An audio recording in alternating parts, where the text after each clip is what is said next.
Don't touch me. The scream tore through the marble hallways of the Sterling mansion like a thunderclap. Seconds later, a crash followed, glass shattering, a woman shouting, and the heavy thud of footsteps running away. That woman was the fifth nanny this month to quit. 5-year-old Ethan Sterling, son of billionaire tech mogul Jonathan Sterling, was once the pride of his father's eyes, a sweet, cheerful boy with blonde curls and laughter that could melt anyone's heart. But ever since his mother's tragic death 2 years ago, that laughter had vanished. Now, Ethan lived behind walls no one could reach. Every nanny, every therapist, every teacher tried to get through to him, and all failed. The boy wouldn't speak, wouldn't look anyone in the eyes, and reacted to every human touch like it burned. He screamed, bit through objects, and hid behind furniture whenever someone came near. He was scared, but no one knew of what exactly. Jonathan, one of the most powerful men in the country, could buy almost anything except peace for his son. The mansion, once full of love and joy, had turned into a quiet museum of grief. Ethan's toys lay untouched. His mother's favorite piano gathered dust. Every night, Jonathan sat outside his son's locked bedroom door, listening to the soft sound of crying inside. And each time, guilt tore him apart. He'd built companies, empires, and cities, but he couldn't fix his own child. Doctors told him to send Ethan to a special care facility. Therapists suggested advanced behavioral treatment. But Jonathan couldn't bring himself to do it. He wanted his boy home.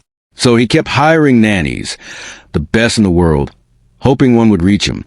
But every one of them walked away. Until one day, a quiet woman named Grace showed up at the mansion gates. Not as a nanny, not as a therapist, but as something far more ordinary and far more extraordinary. But little did anyone know, the woman hired to clean the house would soon heal the home. When Grace Thompson walked into the Sterling mansion for the first time, she didn't look like someone who belonged there. She wasn't wearing a suit or heels like the other staff. Just a simple beige dress, worn shoes, and a cross necklace that had lost its shine.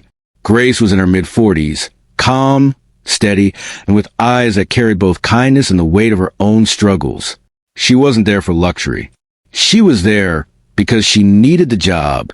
Her 2 daughters were in college, tuition was piling up, and her old house's roof was leaking. She didn't expect to work in the home of a billionaire. When the house manager interviewed her, she simply said, "I'm not fancy, sir, but I keep things clean and hearts peaceful." The manager chuckled and replied, "That'll be enough. Just stay away from the boy." Grace tilted her head. "The boy?" He sighed. "Ethan, Mr. Sterling's son. He doesn't like people near him. We've gone through more nannies than I can count. Just clean his room when he's not there." Grace nodded quietly, but something about that warning stayed in her heart. That evening, while dusting the upstairs hallway, she heard it, a soft, muffled sound, crying. She followed it and stopped at a half-open door. Inside, she saw him, little Ethan, sitting on the floor in his pajamas, clutching a torn teddy bear. His face was red, his eyes hollow, his tiny hands trembling. Grace didn't step closer. Instead, she slowly crouched down near the doorway, placed a small cookie on the floor, and whispered softly, "You don't have to talk, baby. Just eat. It's okay." Then she quietly backed away and closed the door. The next morning, when she came to clean again, the cookie was gone. Grace smiled to herself. "So you do eat," she whispered, as if talking to an angel no one else could see. In that simple moment, one cookie and one act of quiet compassion was the start of something that would change all their lives. She wasn't hired to raise a child, but destiny had other plans. And soon, the boy who feared everyone would do something no one expected. Days passed, and Grace never forced a word out Ethan. She simply worked, dusting, folding, mopping, quietly humming soft gospel songs as she moved from room to room. Yet somehow, her presence began to ripple through the house like calm after a storm. Every morning, she left something outside Ethan's door, a crayon, a small toy car, sometimes a note written in her neat, looping handwriting. "You're safe. You're doing great. Miss Grace believes in you." She never expected anything in return, but deep down she knew children always feel love, even when they can't speak it. One afternoon, as she was wiping down the kitchen counters, she heard footsteps behind her, soft, hesitant ones. She turned slowly, and her heart nearly stopped. Ethan was standing in the doorway. His tiny hands gripped the wall, his hair messy, his eyes wary but curious. Grace didn't rush to him. She didn't gasp or call his name. She simply smiled, that gentle, motherly smile that said, "You're welcome here." "Hey there, sugar," she said softly. For a moment, the boy stood still, watching her. Then, to everyone's surprise, to his own surprise, Ethan's lips curved upward into a small, shaky smile. It was faint, fragile, but it was real. Jonathan, who happened to walk in right then, froze in disbelief. His coffee mug slipped slightly in his hand as he whispered, He smiled. Grace chuckled quietly. "Yes, sir, he did."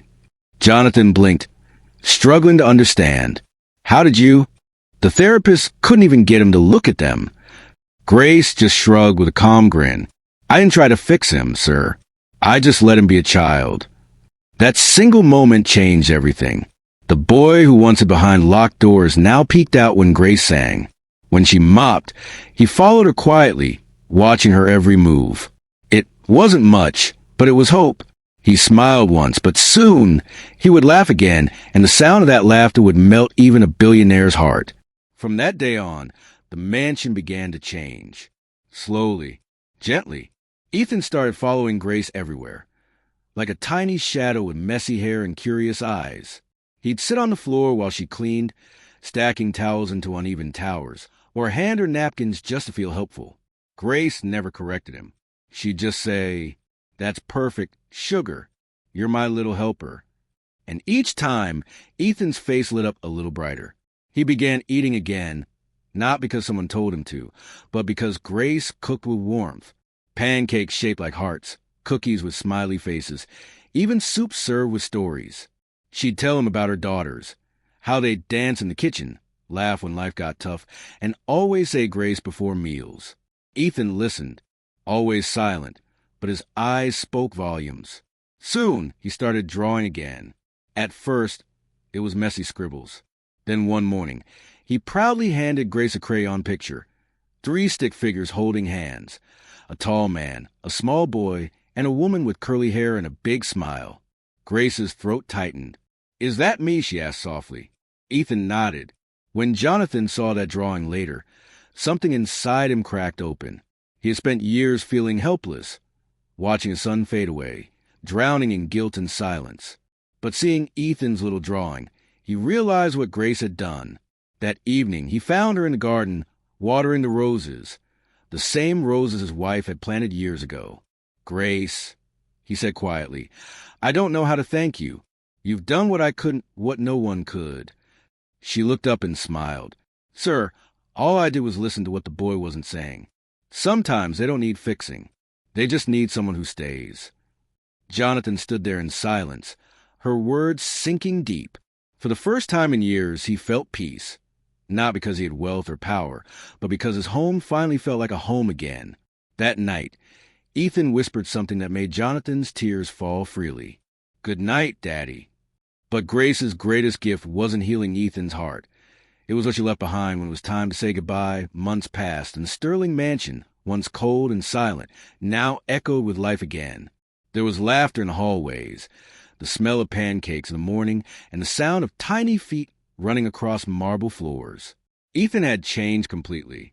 The boy who once screamed at every touch now loved hugs. The one who hid under tables now ran to the front door every morning, waiting for one person, Grace. The moment she stepped inside, he'd throw his arms around her waist and shout, "Miss Grace!" And she'd laugh, ruffling his hair, saying, "My son shines up early today." Jonathan watched them often from a distance, quietly amazed. His son wasn't just surviving anymore. He was living. And it was all because of the woman who had walked into their lives as a maid, but became something far more. A healer, a mother figure, an angel in plain clothes. One afternoon, Jonathan hosted a small charity event in memory of his late wife. Guests filled the garden, admiring the flowers, the music, the warmth. Then Jonathan stepped forward to make a speech.